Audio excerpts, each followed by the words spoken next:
Alright, so we should be recording now. I have the screen covered up so I'm not looking at myself and I can keep my eyes strictly on the camera. So, without further ado, let's go ahead and continue with our lovely book. Now, before we actually get started, I want to share something with you. I have recently just personally been really inspired by somebody. A really interesting individual, a great soul, a very wise person, and she's gonna go out and she's gonna do great things, and we have a lot of the same things in common. We have a lot of the same dreams, and you know what? She was very inspiring. I talked with her. I learned a little bit more about her story. I was actually talking to you about her in the last video. Whatever happens, happens. We don't need to worry about that because we know that we just need to keep working on ourselves. We don't need to worry about anybody else because we have our own dream to accomplish, and we have our own crowd to build, our own people to help. We have our own dreams to accomplish. I see people employing everything that we're learning around me all the time, and I've been so scared to actually do it for myself because I know for a fact that it'll work. But it's like, dude, let's make it happen for us now, because I remember that my biggest dream was to be a really great spiritual teacher. As funny as most people think that sound, but that's my dream. And it's my life, and it's something that I want to do, and I know that it's something that I can do because I could be what I will to be. It doesn't matter what I am, it doesn't matter where I came from. If that's something that I want to do and I'm willing to make it happen, then I have that possibility of making it happen. I had dreams of wanting to make a difference in this world and really making a change in this world, and that starts with me. But I've been so caught up in doing these other things. I haven't been focused on actually changing me to be that person that I need to be to actually make those dreams a reality. Even as much as I talk about it and I study it and I read about it, because I'm still engaged in an activity that changes the way I think, which would be smoking marijuana, and the side effects of that slows down the thought process and it slows down your consciousness, and then it changes your energies, move into another state for some time. And then until the side effects of whatever the substance that you put into your mind, until it wears off, it's only then until you're really going to start to see things clearly again, to see things for how they really are. We have to maintain a subtle, steady consciousness. We have to maintain unity with God, with the Creator, with our Creator, with the universal substance, because when we know we have a clear mind and a clear picture, when we think with a clear imagination, we're going to create deliberately and clearly, and our life will be in harmony. I've had a lot of disharmony in my life, and it's all because of me. It's my fault that I have disharmony. It's nobody else's. It's me. It's my fault, and I need to change that, and I need to change myself in order to make that change happen in my reality. Remember, we need to change the way we think, and it starts by changing the substance we put into our mind. And when we're affected by an external object, an external thing such as marijuana, then it doesn't matter how positive we think all the time, we still have a substance that is affecting us. Remember, we're mind and body, metaphysical and physical. So with that being said, I know that I have tons and tons and tons of work to do on me, and there's no better time to get started than now. And likewise with you, whatever dream you have, whatever it is that you want to do, it starts with you. It starts with you. So let's learn. Let's continue to learn. Let's continue to grow. I remember the last chapter we went over was 6. Now this time we're going to go over chapter 7, which is conscious harmony with the law of perpetual renewal. And today is Wednesday the 27th, and it is 10:11 p.m. The entire universe is perpetually passing through a process of renewal. Nothing is fixed, all is change, and the purpose of this change is to make all things new at all times. Every action in nature tends to counteract permanency or age, and every movement in life has youth and progress in view. All things live, move, and have their being in the spirit of change, and this change is produced by the law of perpetual renewal, a law that underlies everything, permeates everything, and acts through everything. This law is perpetually at work through the human system, changing everything, renewing everything.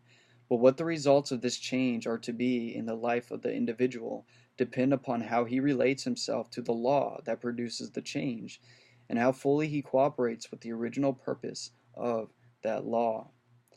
When the mind acts in conscious harmony with the law of renewal, the results of that law will be expressed through the life, the mentality, and the personality of the individual. But when the mind fails to act in harmony with that law, these results will be neutralized. The law of renewal makes all things new at all times in the human system, in the entire human system. But whether the new system is to express new conditions or continue to express old conditions will depend upon whether or no the results of the mind, upon whether or no the results of the mind, whether or not the results of the mind. Okay, they're missing a T, they had a typo.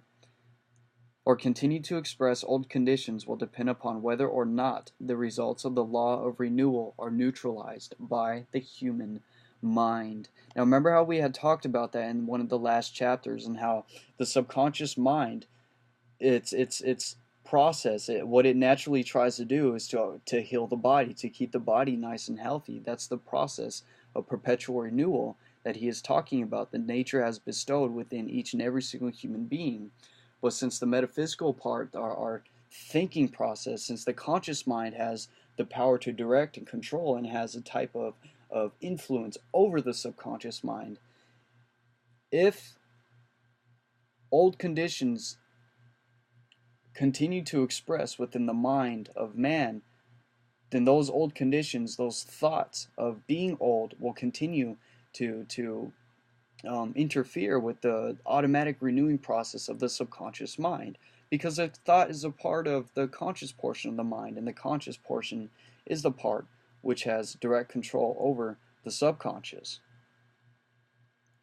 The mind of the individual can permit the new fibers and conditions of its own system to appear new, or it can cause the new to look old and act as if it were old.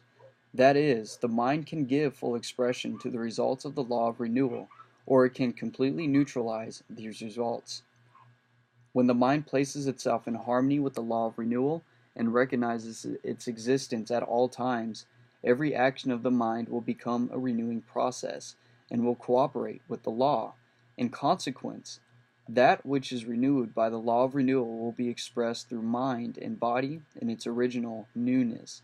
It will not be changed, colored, or modified by mental interference as it is being expressed, but will come forth as it is, absolutely new. When the mind does not act in conscious harmony with the law of renewal, and does not recognize the existence of the renewing process, every action of the mind will tend to reproduce the old. As the new is coming forth fresh from the law of renewal, the mind will cause it to be reduced in the exact likeness of the old.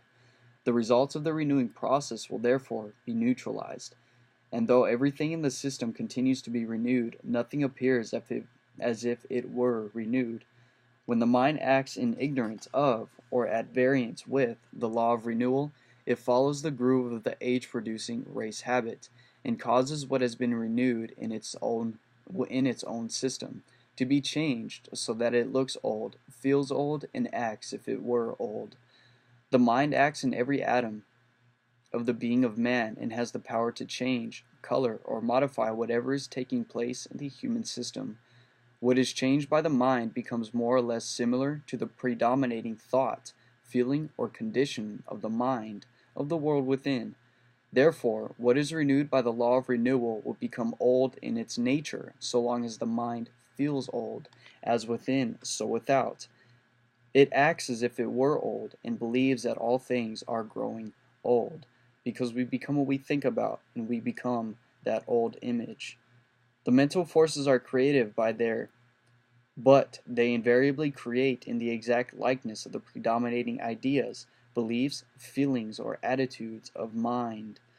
When the mind feels old, the creative forces will cause everything in the system to look as old as the mind feels, and the mind that is ignorant of the law of perpetual renewal will feel older every year because it believes that all things are growing older every year.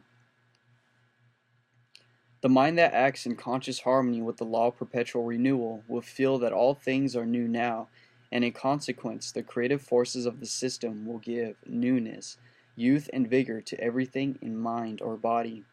To train the mind to act in conscious harmony with the law of perpetual renewal, the existence of this law in every part of the system must be recognized by in every thought, feeling, or attitude.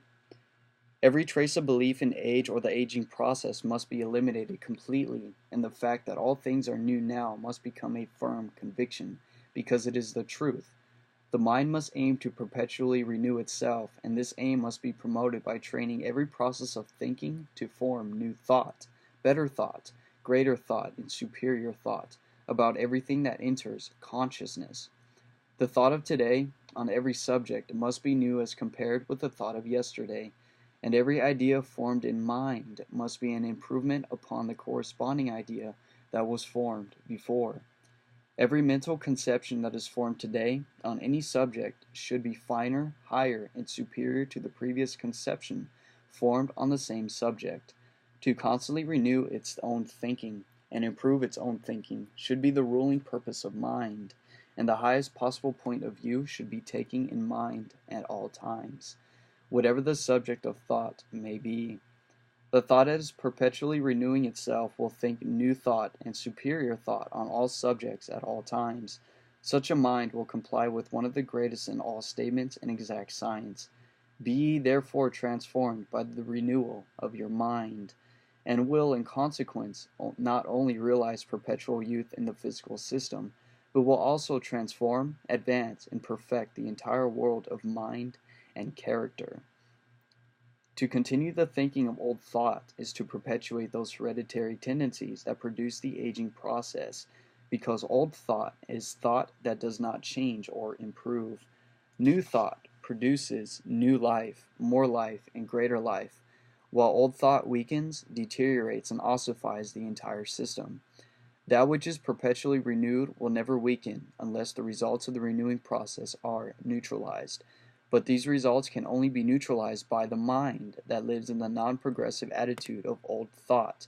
This attitude will disappear, however, when the mind begins to perpetually renew itself through the thinking of new thought. Thought that is always renewing itself by constantly improving upon itself. Now, a simpler way to put that is that the mind that puts itself into the correct way of thinking, that lives and moves and has its own being and understands that things are working from the process of here and now. As mind, we are something beyond our own thoughts. We are something beyond our mental pictures, our imagination. We are the substance that experiences these and originates these. When we think of something, that thought originated from the very being of what we are. And when we bring those thoughts into congruence, into harmony with reality and the nature of life, then we're living, and we're creating that character, and we're manifesting the reality of things within our physical being, because the attitude of old age will disappear when the mind begins to perpetually renew itself through the thinking of new thought, through the thinking of natural thought, of real thought, of natural law. That our thoughts become things, and they're expressed through every atom of our being. When the mind dwells in the old thought attitude, the renewing process will fail to cause the new to be different from the old. But when the mind is constantly breaking bounds, constantly moving forward into the new, the superior, and the greater, the renewing process will invariably cause all things in the human system to become not only new in appearance, but superior in expression and greater in action. The law of perpetual renewal will cause everything to improve as it is being renewed, providing the mind lives in conscious harmony with the law of renewal by constantly renewing itself. The perpetual renewal of mind is readily promoted when consciousness is placed in perfect touch with the spirit of change that pervades all things, and that this spirit does pervade all things is clearly discerned when the mind is placed in harmony with the real life of nature, with the real thinking of natural law. The entire universe is in perpetual motion, and since motion invariably produces change, everything in the universe is passing through perpetual change. Change implies renewal. Therefore, the fact that nature does supply the law of perpetual renewal is demonstrated conclusively. This law is constantly remaking everything. All things are ever new and ever becoming new. All things, therefore, should appear new, that is, under normal conditions. But the fact that the new seldom appears new in the being of man proves that he is not living under normal conditions. To produce normal conditions, man must live a normal life, and to live a normal life is to live in harmony with the fundamental laws of nature, to bring our life in our mind in congruence with natural law, to think correctly. To produce normal conditions, man must live a normal life, and to live a normal life is to live in harmony with the fundamental laws of nature. And that starts by eliminating everything that brings our mind off of the reality of things that are here and now. Taught the Atlantean says in his Emerald Tablets that we must how could I say this? Avoid all things that are of the senses, because it is not real. Only God is real, and seek only for God, because that's the reality of things. And thinking is the process of this substance of the universe. Thinking is the only process which the substance of God has created for man to engage in. And this thinking, this process of thinking is a creative process. It is a creative vibration. In all things of everything in our material world is created from a vibration. And we could create vibrations with our thought, with our thinking. That we can literally create any type of thought we want. That we could create any vibration we want. And manifest whatever we desire and see in our mind and bring that to pass. That is how we created in the image and likeness of God, because we could create our life just as God created the universe. The mind that is not living in harmony with nature is producing abnormal conditions. And I can say that is absolutely true because I've been there. I lived it. I've been living that. And it is such conditions that change or neutralize the result of the renewing process, thereby causing the new to appear as if it were not new. Because it all exists in the mind. It's all happening within the mind. Because when a person does not believe that they are young within their own mind, their body reacts to that, and their body becomes that, and they express that. They create that within their own reality. That which is normal is never old, and that which is normal or natural to be new is to be new. I'm sorry, let me reread that. That which is normal is never old. It is normal or natural to be new and young at all times, because one of the principal laws in nature is ever making all things new. That which is normal... I just read that one. Let's move on to the next one. Those conditions that appear to be old are abnormal. All appearance of age is artificial, and comes from the race habit of mentally interfering with the law of renewal. Now remember what the race habit is. A race habit is a habit that has automatically been picked up by the human race from their misunderstanding that our body is no more than a year old at any given time on average. That it is science, that each and every single, that all the cells of which our body is composed of has completely renewed themselves within a year's time. That you're literally, that the physical part of your being is literally brand new. It's new. It's young. It's not even a year old yet. And because of this, that we're staying forever young, and that we are always young, and we will continue to be young as long as we keep our mind into the here and now and into the reality of things. And we don't bring our thoughts into that, oh, we're getting old. I lived another year on this planet. Oh, we're getting older. I'm getting older. I'm now 23. I'm going to be 24. No, we must not think like that. We must banish all those thoughts from our mind and realize that the only reality is here and now, and it is always here and now. That our real state of being is beyond our thoughts, beyond our mental pictures, beyond what we think of ourselves.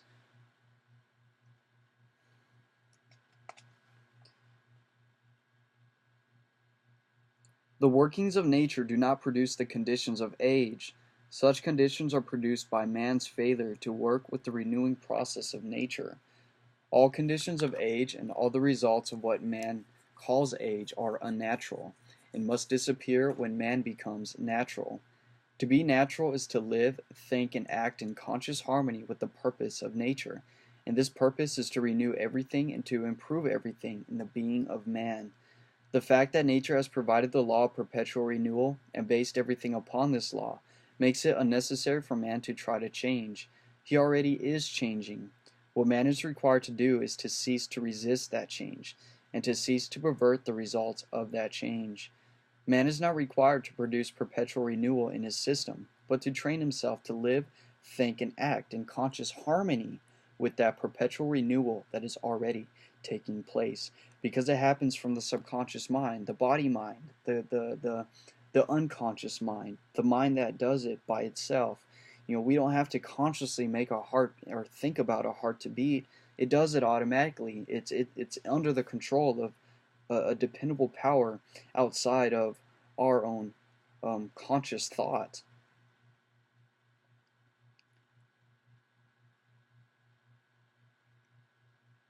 The law of perpetual renewal is producing perpetual youth in the human system, but the results of this law are modified to such an extent by the false actions of the mind that the new body does not look new nor feel new, but looks and feels as old as the mind thinks it is now, in accordance to race belief. To remove these false actions of mind, so that the new body may look as new and feel as new as it actually is, this is the object in view. And when this object is fulfilled, man will look young, feel young, and stay young as long as he may live upon this planet. To remove any false action, the opposite true action must be established in its place. To prevent the mind from interfering with the process of renewal, all the forces of mind must be trained to promote that renewal, and to train the mental forces in this respect, all thinking must become, in itself, a renewing process as well as a developing process. Say to yourself every day that every day in every way I am getting better and better. Every day in every way we are getting better and better. I'm not sick. I'm perfectly healthy. My body is working to maintain my health. Believe that. Think that. Believe that you are healthy now. And when you start to feel some type of sickness or whatever trying to come upon you, banish that thought from your mind and say, no, I decide, I am healthy now. I choose to be healthy now, and I'm going to stay healthy no matter what. And I guarantee you, you will stay healthy, and that sickness, that disease will not overcome you, for you will banish it, you will destroy it. For you are promoting the renewal, and you are helping the process of the renewing. You are helping the natural process of renewal within your body by promoting that within your own mind. You're almost like you're like consciously motivating your own subconscious, like, hey, we are healthy. This is nothing on us. This sickness, this disease has nothing on us. You see those stories where people overcome their cancer, people overcome their disease. People overcome those stuff because they see it, they believe it, and here, it's all in the mind. All is mind. When the mind begins to think, its aim should be to think better thought, larger thought, and greater thought, and the desire to improve constantly upon all previous thought should be made so strong that all the elements of mind are drawn into the very spirit of that desire, that you literally move into that state of consciousness, that you move into that state of being, and you operate strictly from that state of being. And we have to keep out of our mind, keep our out of our walls, out of our consciousness, every element that seeks admittance without any definite helpful end in view. George Matthew Adams, I believe, was his name, that said that. You could find that quote in the Master Key System. Because consciousness, mind, we have a mental wall, and whatever thoughts we think, we're literally building the fabric of our own consciousness, the fabric of our own mind.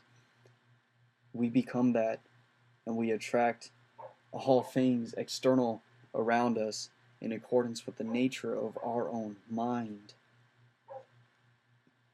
That birds of a feather flock together.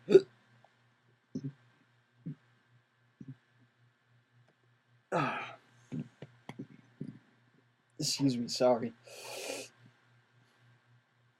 To increase the power of this desire is to cause all the forces of mind to work for the purpose of this desire.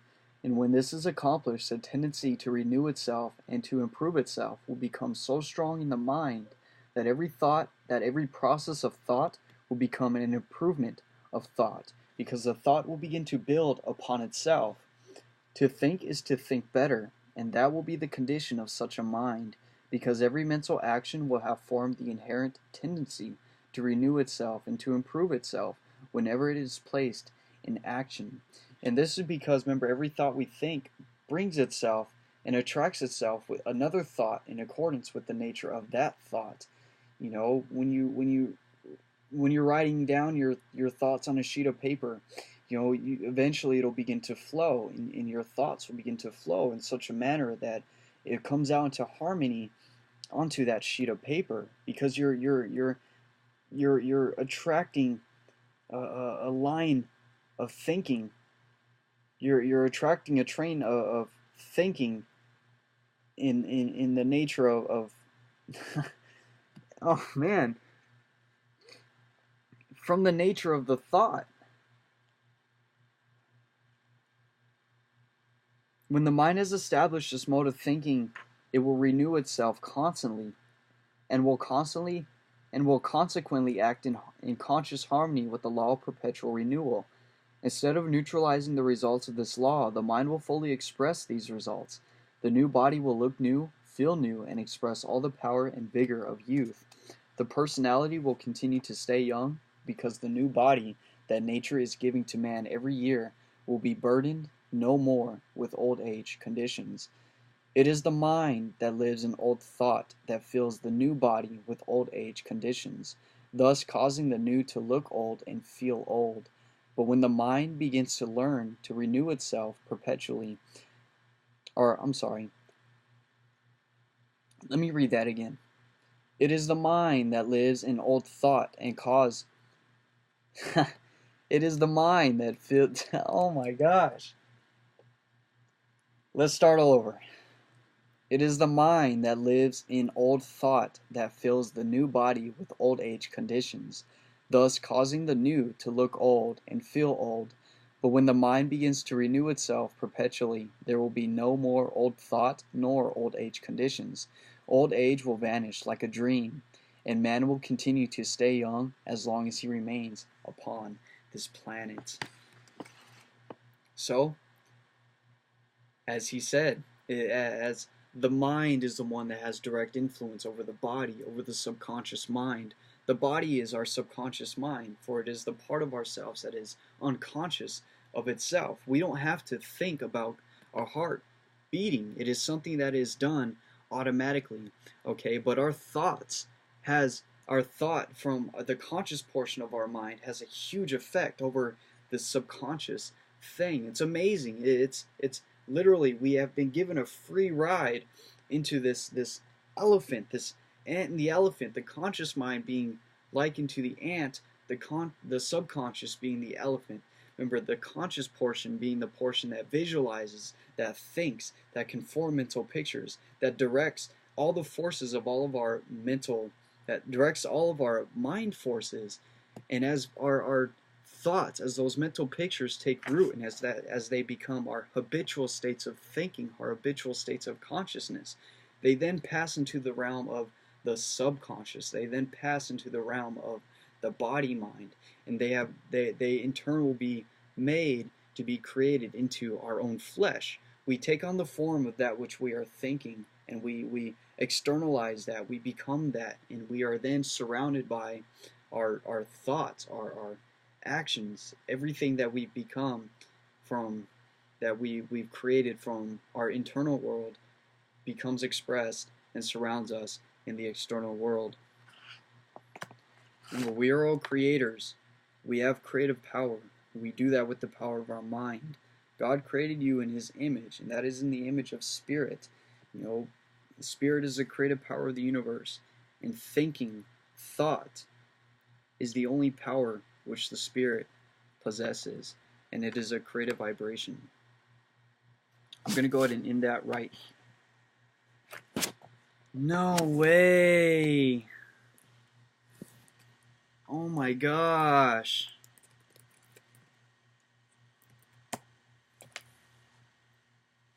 Is this still recording? Is this still recording? Please tell me it's still recording. It says it's still recording. Let's see. I hope so. I'm going to go ahead and press stop right now. Like I said, I changed, or I covered the screen so I wouldn't be looking at myself as I record. And I remember that sometimes, or as I record, the computer asks you, I think like after 10 minutes it asks you if you're still recording or to click something to keep it recording. And I completely forgot about it. So right now when I move my shirt, the thing I had covering the screen, it was completely black. So I had no idea if any of this recorded. Anyway, I wouldn't mind reading it again. It's fun. I have a lot of fun doing this, and you know what? I know that I just need to keep repeating it, because the more I repeat it, the more I'll learn it, the better I'll learn it. Because remember, our brain cells are part of the subconscious mind. Our brain cells are part of the body. The brain is not who we are. The brain is an organism, is an instrument. It is a thing that we use to bring, you know, who we are into this material world, because who we really are is an intangible force, a spiritual being, something that is not visible from the physical eye.